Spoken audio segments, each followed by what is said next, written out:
अस्सलाम वालेकुम साथियों, कैसे हैं आप।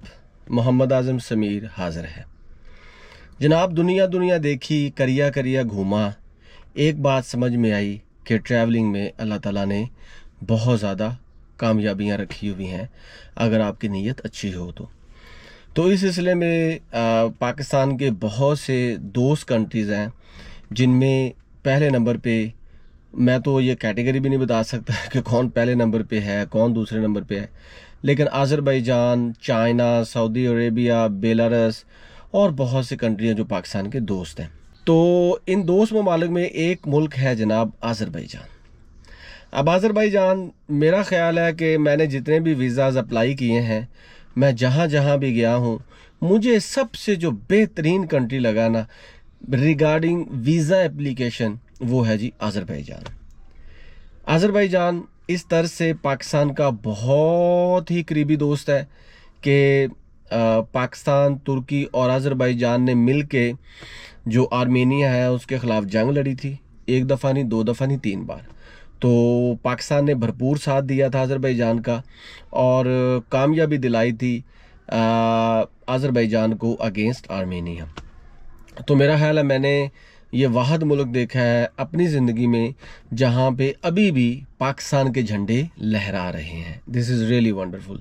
आप भी जब कभी बाकू जाएं, गांजा जाएं, सबकुए जाएं और शेकी जाएं, ये सारे सिटीज़ हैं इनके अज़रबैजान के। So you would be happy to see Pakistani flags over there. तो दोस्तों, अज़रबैजान आपको ऑलमोस्ट तमाम वीज़े जो ऑफ़र करता है। अगर हम इसके टूरिस्ट वीज़ा की बात करें तो इसका आसान तरीन हल, ये ऊपर ये जो वेबसाइट आपको नज़र आ रही है ना, आपने इसको ओपन करना है। इसके 2 या 3 पेजेस हैं। यहाँ पे आप अपनी ईमेल के साथ ऑनलाइन होंगे। आप यहाँ पे जैसे ही रजिस्टर होते जाएंगे आपको कंफर्मेशन की ईमेल आएगी, आपने उसको कंफर्म करना है और आपने वो ईमेल देनी है जो कि आपकी एक्टिव है। ठीक है, एक्टिव ईमेल पे ही आपको मैसेज आता है और उसी पे आपको वीज़ा आएगा, इलेक्ट्रॉनिक वीज़ा। अब आपने अपना नाम, पता, एड्रेस लिख लिया। पासपोर्ट आपका 1 डेढ़ साल की वैलिडिटी में होना चाहिए, वो आपने लिख लिया। उसके बाद वो कहेगा जी आपने टूरिस्ट वीज़े के लिए जाना है, बिज़नेस वीज़े के लिए जाना है या किस वीज़े के लिए जाना है। तो अगर आप वहाँ पे टूरिस्ट वीज़े के लिए जा रहे हैं तो आपकी $25 से $30 फ़ीस होगी जब आप वीज़ा प्रोसेस कंप्लीट कर चुके होंगे। इस सिलसिले में ये है कि आपने ये जो ऊपर अभी जो मैंने इसका लिंक सेंड किया है ना, आपने इसको ओपन करना है। ओपन करने के बाद आपने अपना नाम, पता, एड्रेस, आपका पासपोर्ट नंबर, आप वहाँ किस लिए जा रहे हैं, और हाँ, ये सारी चीज़ें जब आप वहाँ पे लिख चुके होंगे तो वहाँ पे एक ऑप्शन आएगी कि आप वहाँ पे किसके पास ठहरेंगे, किस जगह पे ठहरेंगे, किस होटल में ठहरेंगे। तो फिर आपने क्या करना है, तो फिर आप वहाँ पे जिस होटल में ठहरना चाह रहे हैं ना, अगर आपका वहाँ पे कोई लिंक नहीं है, आपका जानने वाला नहीं है, तो आप उसका एड्रेस देंगे। ठीक है, जब आपने उसका एड्रेस दे लिया तो फिर क्या होगा जनाब, एक लास्ट में एक और चीज़ पूछेगा कि क्या आप उनका एक कारबाख एक इलाका है वहाँ पे तो नहीं गए। अगर आपने वहाँ का ट्रैवल किया हुआ है पहले तो फिर आपको वीज़ा अवार्ड नहीं करेंगे। तो आपने कहना है कि नहीं जी मैं वहाँ पे नहीं गया। ठीक है, तो ये जो कारबाख है ये इनकी लड़ाई है आर्मेनिया के साथ। आर्मेनिया कहता है जी मेरा इलाका है, अज़रबैजान कहता है जी मेरा इलाका है। तो जब आप अप्लाई के बटन पे सबमिट पे आएंगे तो उसके बाद वो आपसे मांगेगा जनाब पैसे। पैसे आपके $25 हैं जी। 3 दिन के वीज़े के बाद आएंगे, लेकिन $5 उसकी फ़ीस है, तो $30 के लगभग उसकी फ़ीस होगी कंप्लीट। तो 3 दिन के अंदर अंदर ही आपको ईमेल पे वीज़ा आ जाएगा।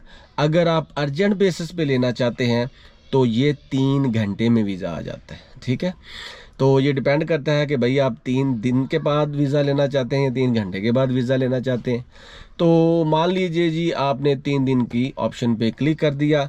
आपके कार्ड में अगर A1 ऑप्शन है या आप का कार्ड जो है वो लिंक्ड 1 के साथ अटैच है, सो यू कैन ऑल्सो पे the fee through your card, bank card. ठीक है, तो अब आपने करना ये है कि वहाँ पे आपने फ़ीस जमा करनी है।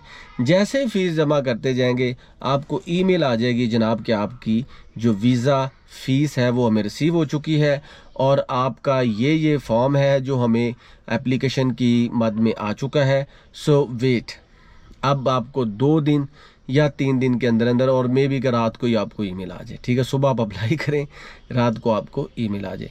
जो ईमेल आएगी उसमें जो वीज़ा होगा वो इस तरह का बना होगा, ठीक है, इस तरह का वीज़ा होगा। फिर आपने क्या करना होता है जनाब, इसको अपने पास रखना है, इसका प्रिंट लेना है। प्रिंट लेने के बाद आपने टिकट करनी है और फिर आपने वहाँ पे मूव कर जाना है। अब मैं आपको एक और चीज़ बताता हूँ, नेक्स्ट वीडियो में मैं आपको ये भी बताऊँगा कि कौन कौन सी एयरलाइंस है जो वहाँ पे जा सकती है, और जो इजी है, जो डायरेक्ट फ़्लाइट है, इनडायरेक्ट फ़्लाइट कौन कौन सी हैं, कौन सी एयरलाइंस हैं जो बेटर हैं। तो ये भी मैं आपको नेक्स्ट वीडियो में बताऊँगा। अच्छा जी, अब ये तो प्रोसेस आपको बहुत आसान और सीधा साधा लग रहा है, ये प्रोसेस मुश्किल भी हो सकता है। ये जो सीधा साधा प्रोसेस है ना दोस्तों, ये मुश्किल भी हो सकता है, बल्कि मुश्किल तरीन भी हो सकता है अगर आप ये 3 मिस्टेक करें। पहली मिस्टेक, आप अपने पासपोर्ट को वहाँ पे अपलोड ना करें, और या आपका पासपोर्ट जो है वो एक्सपायरी के पास हो, तो फिर आपको वीज़ा नहीं मिलेगा।